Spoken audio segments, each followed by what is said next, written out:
ಸಮಾಂತರ ಶ್ರೇಣಿಯ ಮೊದಲ ಎನ್ ಪದಗಳ ಮೊತ್ತ ಅಂತ. ಒಂದನೇದ್ದು ಸೂತ್ರ ಏನು ಬರುತ್ತೆ? S N equal to N upon two bracket 2a plus bracket N minus 1 bracket complete D ಹಾಕಿ ಮತ್ತೆ ಬ್ರಕೆಟ್ ಕಂಪ್ಲೀಟ್ ಮಾಡಬೇಕು. ಎಸ್ ಎನ್ ಅಂದ್ರೆ ಏನು ಅಂತ ಇಲ್ಲಿ ಬರ್ತೀನಿ. ಎಸ್ ಎನ್ ಅಂದ್ರ ಪದಗಳ ಮೊತ್ತ, ಎನ್ ಅಂದ್ರ ಪದಗಳ ಸಂಖ್ಯೆ, ಎ ಅಂದ್ರ ಮೊದಲನೇ ಪದ, ಡಿ ಅಂದ್ರ ಸಾಮಾನ್ಯ ವ್ಯತ್ಯಾಸ. ಇದು ಎ ಡಿ ಎನ್ಗಳು ಕೊಟ್ಟಾಗ ಲೆಕ್ಕದಲ್ಲಿ ಎದ ಬೆಲೆ, ಎನ್ನದ ಬೆಲೆ, ಡಿದ ಬೆಲೆ ಕೊಟ್ಟಿರ್ತಾರ. ಅವಾಗ ಈ ಸೂತ್ರನ ತಗೊಳ್ರಿ. ಇನ್ನು ಎರಡನೇದ್ದು S N equal to N upon two bracket A plus A N ಅಂತ ಬರುತ್ತೆ. ಎ ಎನ್ ಅಂದ್ರ ಕೊನೆಯ ಪದ ಅಂತ. ಎ ಎನ್ ಅಂದ್ರ ಏನಂತ ಹೇಳ್ತೀವಿ? ಕೊನೆಯ ಪದ. ಕೊನೆಯ ಪದ ಅಂದ್ರ ಲಾಸ್ಟ್. ಒಂದೊಂದ್ ಲೆಕ್ಕದಾಗ ಏನ್ ಮಾಡ್ತಾನ, ಪದಗಳ ಸಂಖ್ಯೆ ಕೊಟ್ಟಿರ್ತಾನ. ಮೊದಲ ಪದ ಕೊಟ್ಟಿರ್ತಾನ, ಕೊನೆಯ ಪದ ಕೊಟ್ಟಿರ್ತಾನ. ಅವಾಗ ಇದು ಸೂತ್ರ ಉಪಯೋಗಿಸ್ರಿ. S N equal to N upon two bracket A plus A N bracket complete ಅಂತ. ಇವೆರಡು ಮೊತ್ತ ಕಂಡುಹಿಡಿಯೋದು. ಇದನ್ನು ಮೊತ್ತ ಕಂಡುಹಿಡಿಯೋದೇ ಬರುತ್ತೆ. ಮೂರನೇದ್ದು S N equal to N bracket 1 plus N bracket complete upon 2. ಇವು ಸ್ವಾಭಾವಿಕ ಸಂಖ್ಯೆಗಳು. ಸ್ವಾಭಾವಿಕ ಸಂಖ್ಯೆಗಳಂದ್ರ 1 ಅಧಿಕ್ 2 ಅಧಿಕ್ 3 ಅಧಿಕ್ 4 ಅಂತ ಹಿಂಗ್ ಬರೀತಿರಲ್ಲ. 50 ಪದಗಳು, 100 ಪದಗಳು ಅಥವಾ 1000 ಪದಗಳು ಮೊತ್ತ ಕೇಳಿರ್ತಾನೆ. ಅವಾಗ ಹಿಂಗ್ ಸಿರಿಯಲ್ಲಿ ಇರ್ಬೇಕು. ಅವು 1 ಅಗನ 2, 2 ಅಗನ 3, 3 ಅಗನ 4 ಹಿಂಗ್ ಕಂಟಿನ್ಯೂ ಇರ್ಬೇಕು. ಇದ್ದಾಗ ಈ ಸೂತ್ರನ ಉಪಯೋಗಿಸ್ಬೇಕು. ಅಂದ್ರ ಸಮಾಂತರ ಶ್ರೇಣಿಯಲ್ಲಿ ಎನ್ ಪದಗಳ ಮೊತ್ತ ಕಂಡುಹಿಡಿಯೋದು ಎಷ್ಟು ಸೂತ್ರಲ್ಲಿ?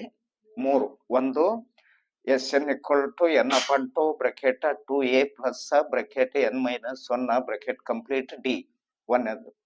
ಎರಡನೇದ್ದು S N equal to N upon two bracket A plus A N bracket complete. ಮೂರನೇದ್ದು S N equal to N bracket 1 plus N bracket complete upon 2 ಅಂತ. 8 ನೋಡ್ರಿ, 8 3 ಮೈನಸ್ 2 ಡ್ಯಾಶ್ ಡ್ಯಾಶ್. ಈ ಸಮಾಂತರ ಶ್ರೇಣಿಯ 22 ಪದಗಳವರೆಗಿನ ಮೊತ್ತವೇನು? ಇಲ್ಲಿ S N equal to N upon two bracket 2a plus N minus 1 D. ಇಲ್ಲಿ ಇವೆಲ್ಲ ಬೆಲೆಗಳು ಬರ್ಕೋಬೇಕು. ಎದ ಬೆಲೆ 8, ಆ ನಂತರ ಎನ್ನದ ಬೆಲೆ 22, ಡಿದ ಬೆಲೆ ಇದ್ರಾಗ ಮುಂದಿನ ಪದದಲ್ಲಿ ಹಿಂದಿನ ಪದ ಕಳಿಬೇಕು. 3ರಾಗ 8 ಕಳಿಬೇಕು. 8ರಾಗ 3 ಅಲ್ಲ, 3ರಾಗ 8. 8ರಲ್ಲಿ 3 ಕಳೆದ್ರ 5, ಇದು ದೊಡ್ಡದಾದ ಮೈನಸ್ 5. ಎನ್ನದ ಬೆಲೆ ಬರ್ದೀವಿ. ಎಸ್ 22 ಅಂದ್ರ 22 ಪದಗಳ ಹತ್ತತನ ಎಸ್ ಎನ್ ಬರದೆ ಎಷ್ಟು ಬರಿತೀವಿ?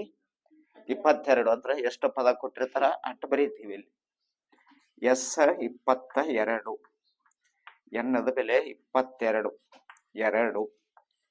2 ಎದ ಬೆಲೆ 8, ಎನ್ನದ ಬೆಲೆ 22 ಮೈನಸ್ 1, ಡಿದ ಬೆಲೆ ಮೈನಸ್ 5. ಇಲ್ಲಿ 2 ಒಂದ್ಲೆ 2 11, 2ಕ್ಕ 8ಕ್ಕ ಗುಣಿಸ್ಬೇಕು, 16 ಆಗತ್ತೆ. 2 8 16. 22ರಾಗ 1 ಕಳಿಬೇಕು, 21 ಮೈನಸ್ 5. ಆನಂತರ 11, 16 ಮೈನಸ್ ಪ್ಲಸ್ ಮೈನಸ್ ಆಗತ್ತೆ. 5 ಒಂದ್ಲೆ 5, 5 2 10, 105 ಆಯ್ತು. 11, 105ರಾಗ 16 ಕಳಿಯನು, 105ರಾಗ 16 ಕಳಿಬೇಕು. 15ರಾಗ 6 ಹೋದ್ರ 9, 10ರಾಗ 2 ಹೋದ್ರ 8, 1ರಾಗ 1 ಕಳೆದ್ರ 0, 89. ದೊಡ್ಡ ಚಿನ್ನ ಮೈನಸ್, ಇಲ್ಲಿ ಮೈನಸ್ ಹಾಕ್ಬೇಕು. ಇವಾಗ 11ರಿಂದ ಗುಣಿಸ್ಬೇಕು. 11 9 99, ಕೈಲ 9 ಬರುತ್ತೆ. 11 ಎಂಟ್ಲೆ 88. 88ರಾಗ 9 ಕೂಡ್ಸೋರ ಎಷ್ಟು? 97. Minus plus minus minus 979. ಇದು 22 ಪದಗಳ ಮೊತ್ತ.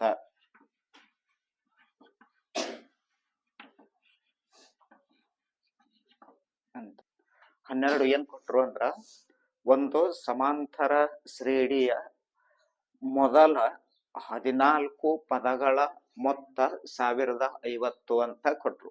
ಒಂದು ಸಮಾಂತರ ಶ್ರೇಣಿ ಅದು. ಅದ್ರಾಗ ಒಟ್ಟು ಮೊದಲಿನ 14 ಕೂಡಿಸಿದೆವು ಅಂತಂದ್ರ 1050 ಆಗತ್ತೆ. ಇದ್ರೊಳಗ ಮೊದಲನೇ ಪದ 10 ಅಂತ ಕೊಟ್ಟಾರ, ಹೌದಲ್ಲ?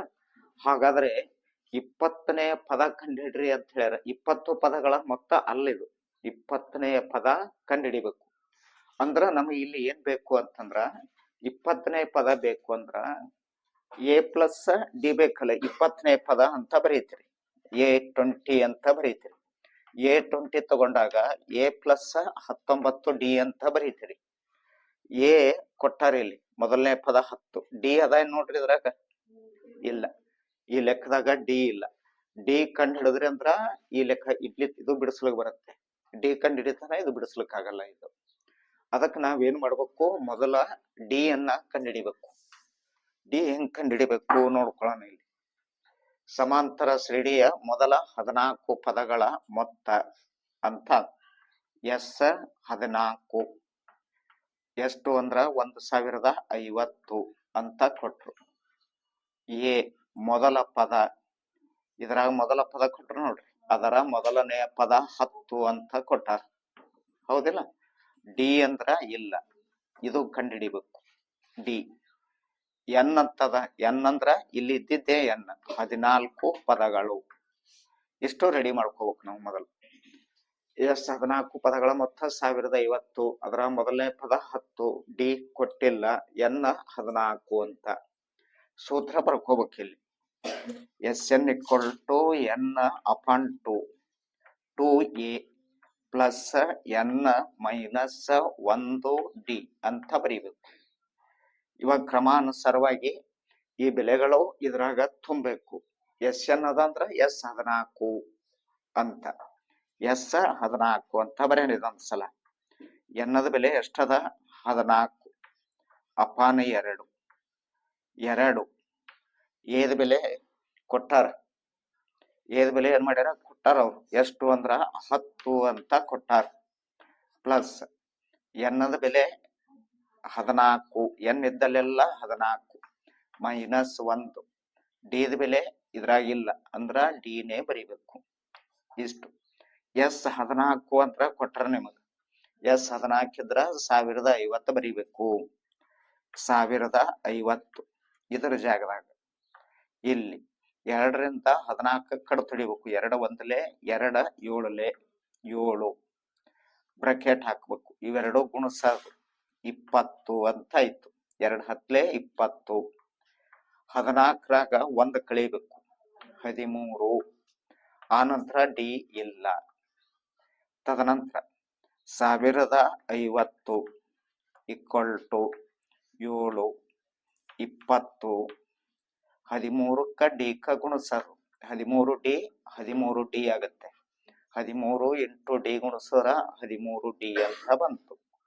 1050 = ಇದರಿಂದ ಇದಕ್ಕೊಮ್ಮ ಇದೇ 7ರಿಂದ 13ಕ್ಕ ಗುಣಿಸ್ಬೇಕು.